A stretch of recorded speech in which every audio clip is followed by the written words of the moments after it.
अंगद जी वो एक राजा के मंत्री थे। जगन्नाथ भगवान के दर्शन करने के लिए उनकी योजना बन रही थी, मुझे जगन्नाथ जी का दर्शन करना है। तो रोज सोचते थे कि जगन्नाथ जी को क्या अर्पित करूंगा, क्या अर्पित करूंगा। एक बार राजा ने पास के नगर में चढ़ाई की और वहां से तहखाना जब पूरा उनका तिजोरी लूट के लाने लगे तो एक बड़ी अद्भुत मणि मिली। तो अंगद जी ने उस मणि को जब देखा तो उन्होंने सोचा राजा को बताएंगे नहीं, और कुछ कहेगा तो बाद में दे देंगे, कुछ भर देंगे पैसा वैसा जो कहेगा। ये मणि तो मैं जगन्नाथ जी को अर्पित करूंगा। और ऐसा करने के लिए उन्होंने वो अपने पगड़ी में रख ली। राजा को यह बात पता चली, पर राजा जानता था कि ये बड़े पराक्रमी हैं, इनसे युद्ध नहीं कर सकता। उन्होंने क्या किया कि राजा की बहन की यहां अंगद जी रोज प्रसाद पाते थे, बहन उनको चाचा मानती थी अपना। तो अंगद जी प्रसाद पाने के लिए रोज राजा की बहन के घर जाते थे।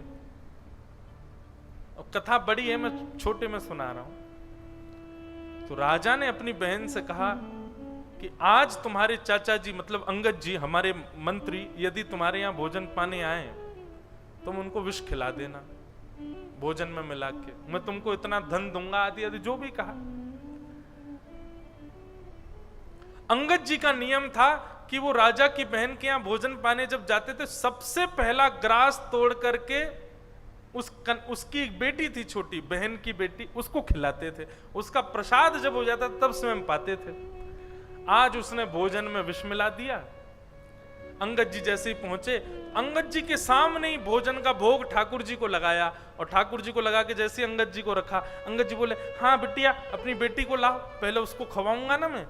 बोली अब ये तो मैं तो भूल ही गई थी कि बेटी तो इसमें तो विष है, बेटी को कैसे खिलाने दूंगी मैं। झूठ बोल दिया, बोले वो तो नानी के घर गई है, आज तो वो है नहीं, आप पाओ। अंगद जी बोले पहले बताना चाहिए था ना, मेरा नियम टूट जाएगा। मेरा नियम है पहले ठाकुर जी को भोग फिर तेरी लाली को भोग, क्योंकि तेरी बेटी को मैं साक्षात सुभद्रा मैया मानता हूं, और जब तक वो भोग नहीं लगाए मैं कैसे पाऊंगा।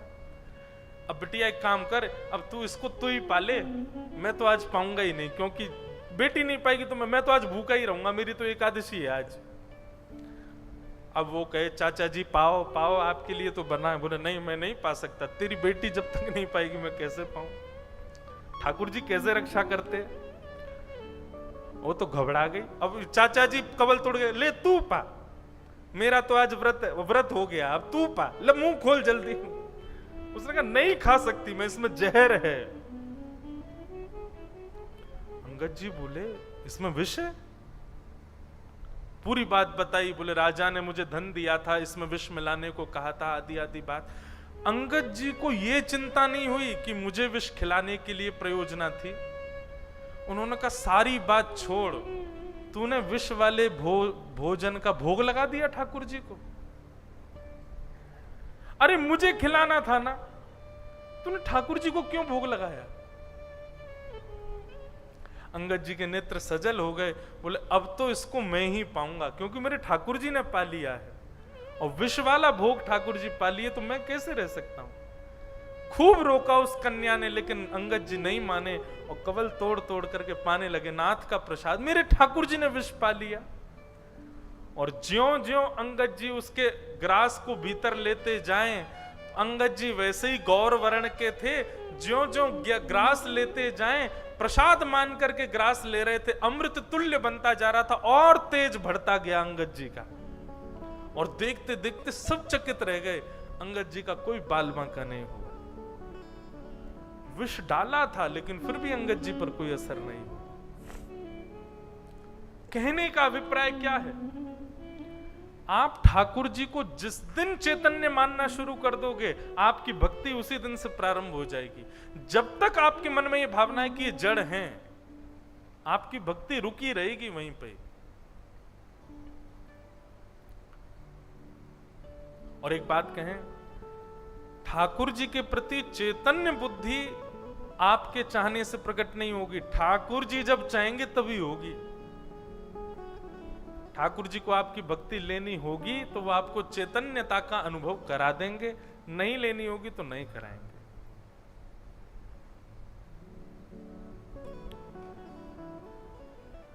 तो भगवान का दूसरा रूप क्या है? चैतन्य। ठाकुर जी का तीसरा रूप क्या है? आनंद। भगवान आनंद स्वरूप है। ठाकुर जी को देख के सुख नहीं मिलता, ठाकुर जी को देख के चैन नहीं मिलता, ठाकुर जी को देख के संसार के आदि आदि भाव नहीं, ठाकुर जी को देख के आनंद आता है, आनंद बढ़ता है। एक क्षण के लिए एक छवि दिख जाए बस नाथ की, वही देख करके लगता है कि बस मिल गया सब कुछ। अच्छा, कितनी अच्छी बात है, पूरे संसार में ठाकुर जी को अलग अलग नाम है, कहीं भगवान हैं, कहीं लाल जी हैं, कहीं बिहारी जी हैं। ठाकुर जी को या तो हम लाल जी बोलते हैं, जैसे वृंदावन बिहारी लाल, राधा रमण लाल, या तो ठाकुर जी के नाम के पीछे संबोधन आएगा लाल, या फिर ठाकुर जी के नाम के पीछे संबोधन आएगा नाथ, श्रीनाथ, जगन्नाथ, द्वारिका नाथ। पर एकमात्र हमारे श्री पंढरपुर के श्री पंडरीनाथ ऐसे हैं तो नाथ ये भी हैं, तो विठल लाल ये भी, पर इनके लिए एक अभंग में हमारे जो सखा हैं, जो हमारे यहाँ के भक्त हैं, उन्होंने सखा संबोधित किया। अबीर गुलाल उधरी तरंग, अबीर गुलाल उधरी तरंग। फिर कैसे? नाथा घणी नाचे माझा सखा पांडुरंग, नाथा घरी नाचे माझा सखा पांडुरंग, सखा पांडुरंग। ये ऐसे ठाकुर जी जिनके लिए सखा संबोधन करते हैं यहाँ के वैष्णव भक्त। तो ठाकुर जी कैसे हैं? बोले आनंद देने वाले हैं, सुख नहीं, चैन नहीं, आनंद। श्री पंडरीनाथ भगवान को देख करके आनंद आता है, उनके रूप को देख करके, उनकी छवि को देख करके आनंद का अनुभव। अब देखो, एक भाव आया, ठाकुर जी ऐसे क्यों खड़े हैं? ऐसे खड़े होने का एक भाव यह है,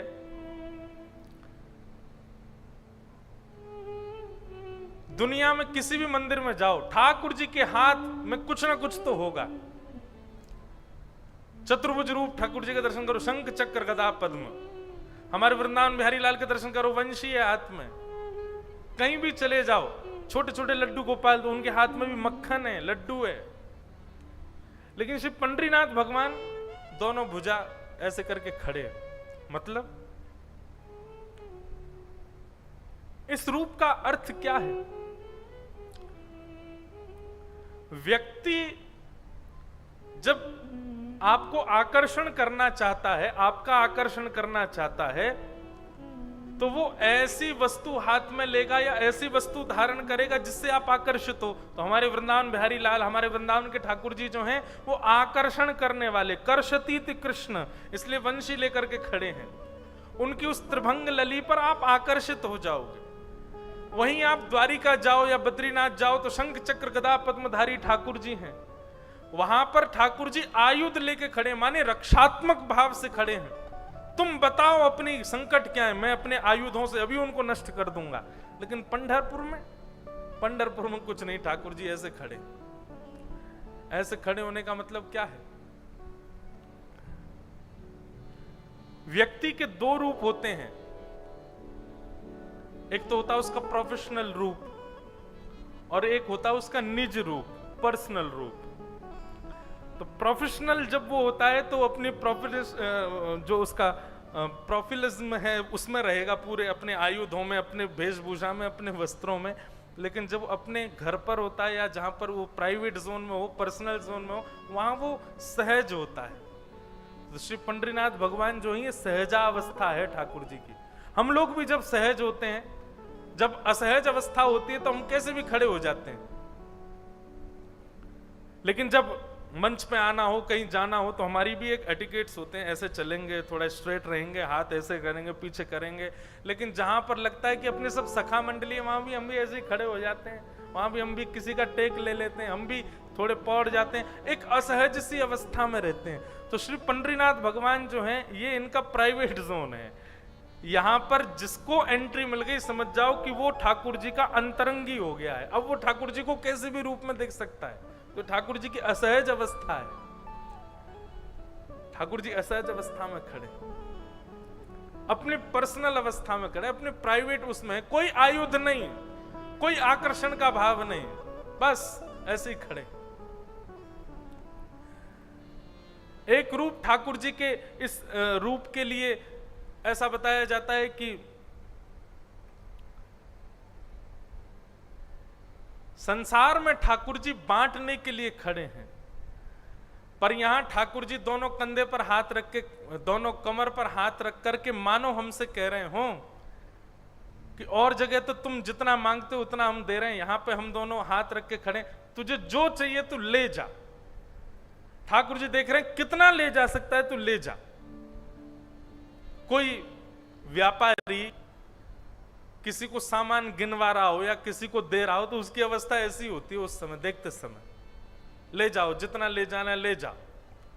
ठाकुर जी प्रतीक्षा कर रहे हैं, कितना ले जा सकते हो ले जाओ। मानो इस अवस्था में ठाकुर जी यहां पर खड़े।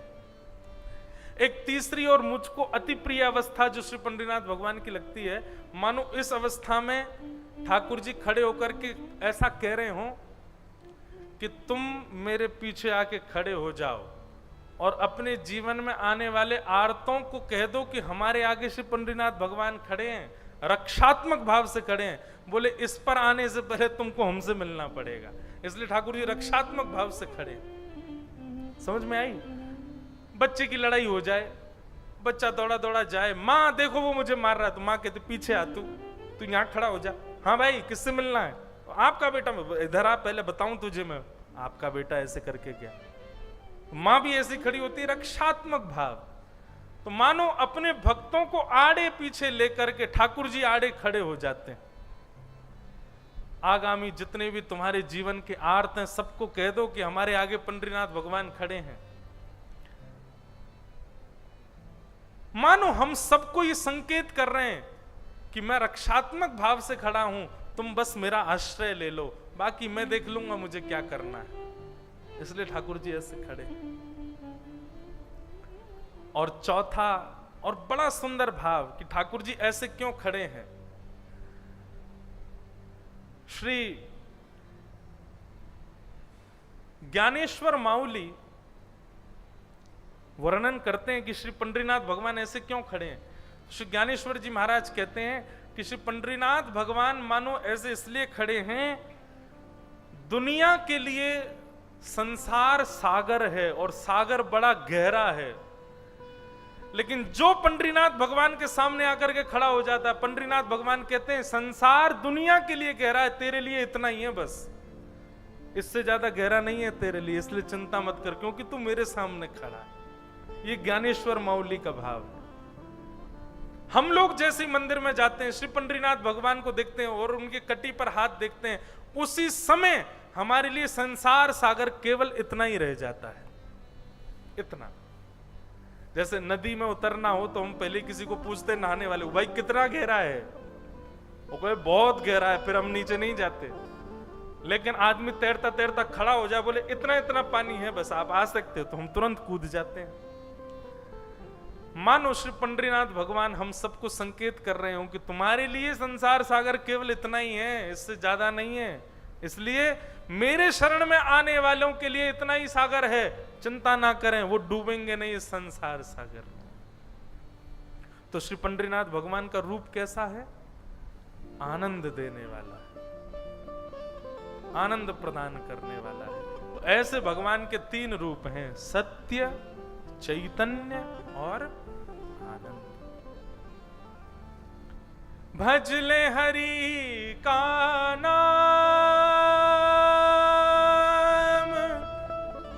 पांडुरंग भज ले हरि का नाम, भज ले हरि का नाम।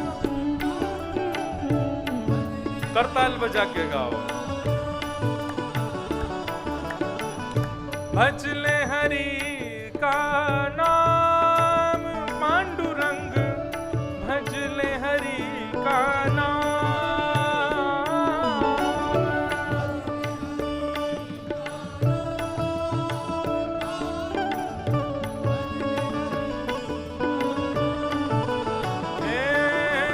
भज ले हरि का नाम, पांडुरंग भज ले हरि का नाम।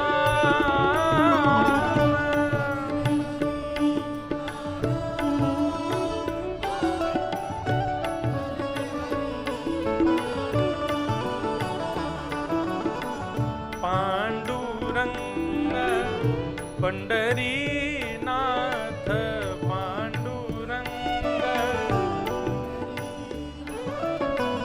पांडुरंग विठलनाथ, पांडुरंग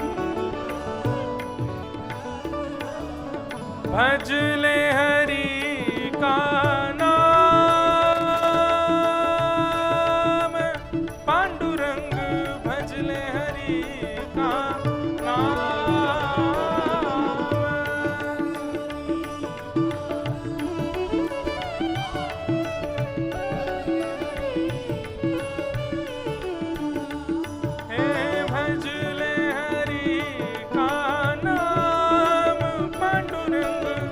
भज ले हरि का नाम।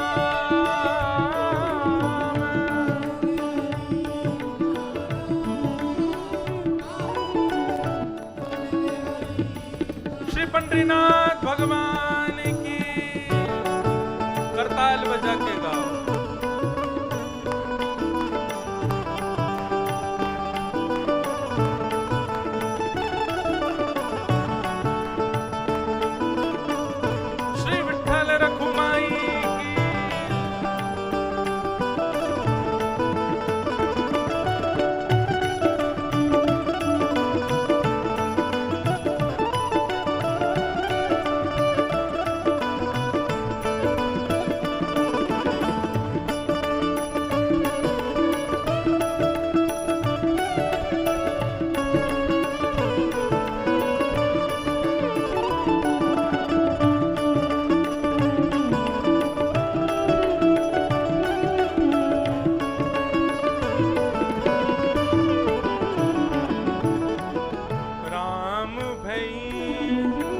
श्याम वही, राम वही, श्याम कृष्ण वही, बलराम वही, कृष्ण वही बल, सब में समाई जिसकी छाया, सब में समाई जिसका भेद वेद ना पाया, जिसका भेद वो है शक्ति महान, पांडुरंग भज ले हरि का नाम।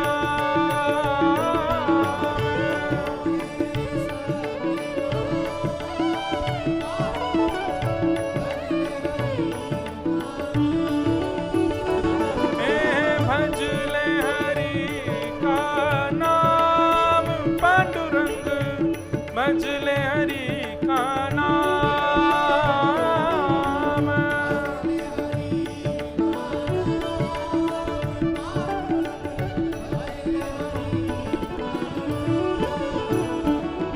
हे विठ्ठल विठ्ठल जय हरि विठ्ठल,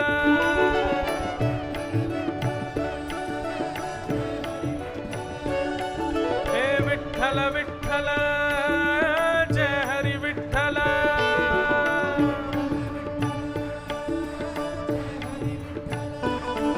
श्री विठ्ठल विठ्ठल जय हरि विठ्ठल,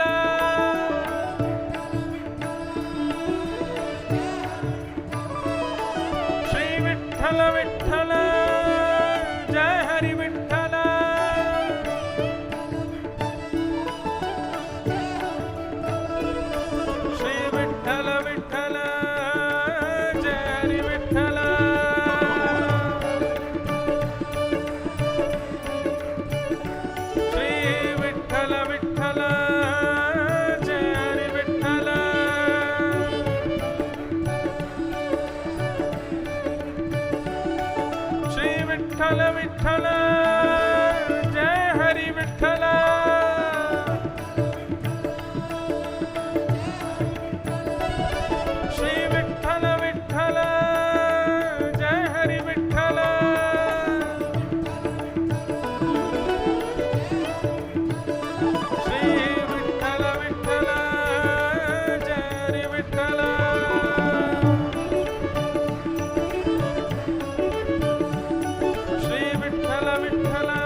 विठ्ठल जय हरि विठ्ठल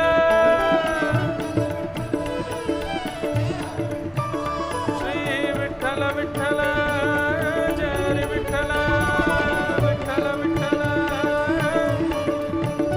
श्री विठ्ठल विठ्ठल जय हरि विठ्ठल श्री विठ्ठल विठ्ठल जय हरि विठ्ठल श्री विठ्ठल भगवान की जय।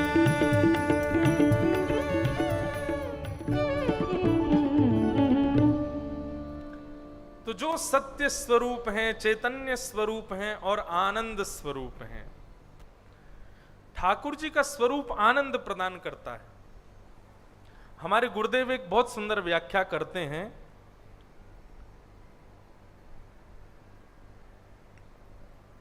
सच्चिदानंद रूपाय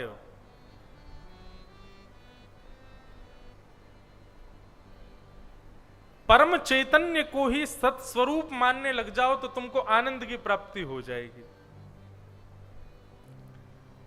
या फिर परम सत्य को ही चैतन्य ठाकुर जी का स्वरूप मानने लग जाओ तो आनंद की प्राप्ति होगी। बहुत सूक्ष्म बात है पर बहुत ज्ञानवर्धक है।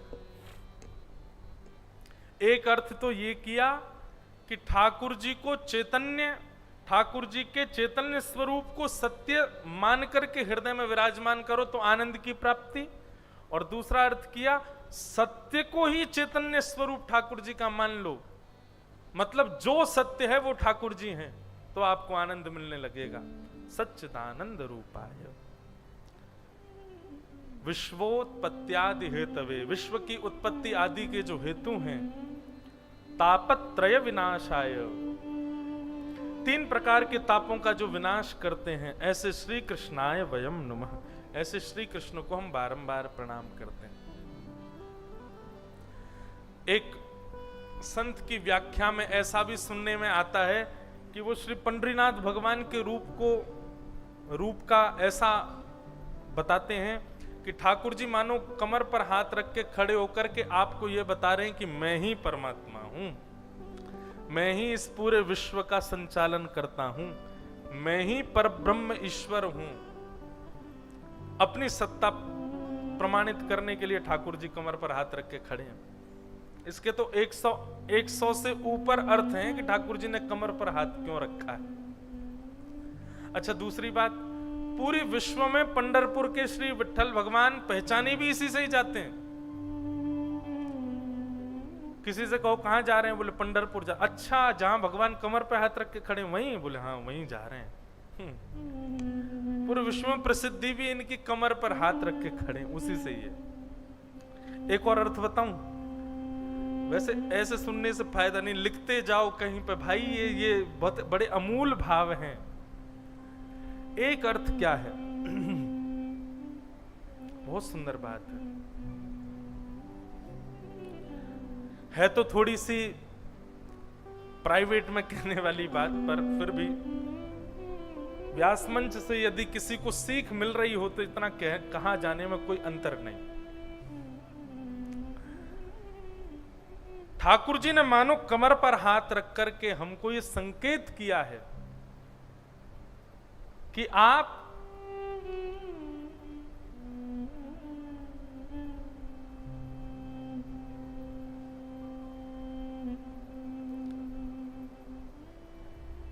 कैसे भी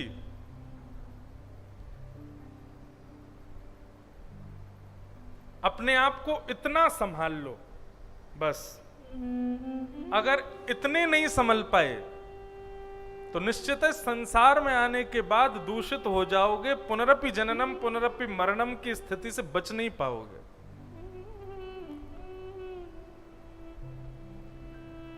बाकी सब संभालने की जिम्मेवारी मानो ठाकुर जी ले रहे हैं, हम सब संभाल लेंगे, तुम केवल इतने संभल जाओ,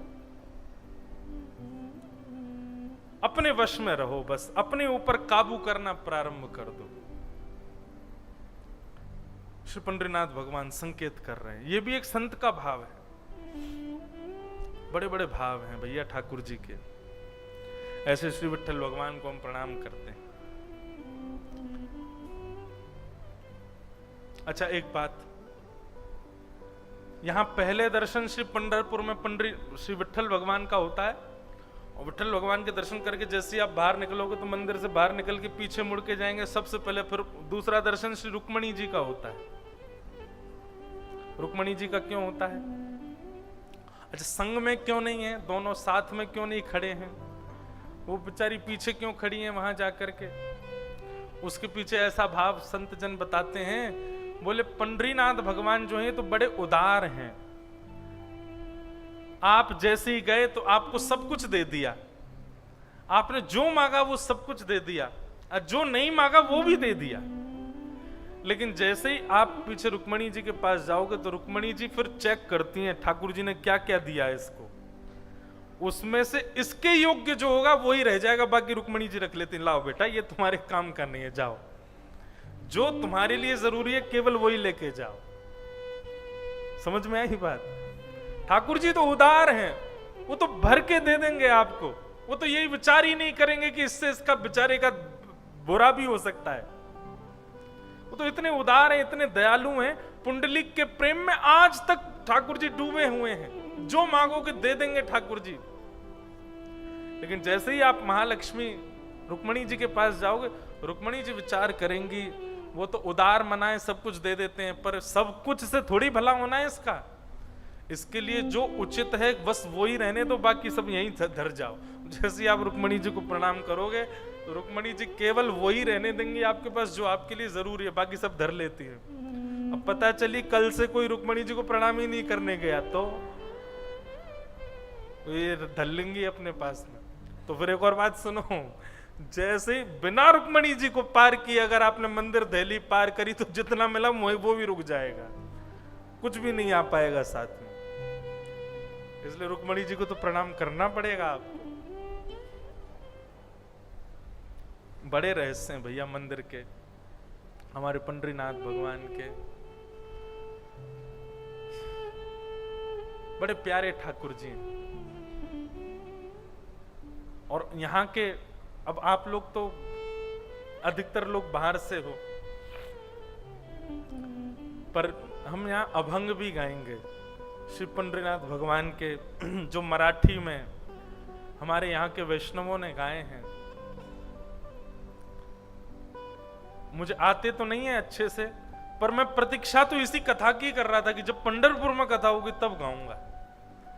महाराष्ट्र में जब भी कथा होती है तो मैं थोड़े बहुत तो गाता हूं। अभी नासिक में भी कथा थी, वहां भी रोज श्री पंडरीनाथ भगवान को याद करता था, पर अब ये मौका मिला है मुझे, अब तो हम जरूर गाएंगे। तो एक अभंग श्री ठाकुर जी अनुग्रह करेंगे, कृपा करेंगे तो आप सबके मध्य में यहाँ के संत जनों की वाणी गाने का प्रयास करूंगा।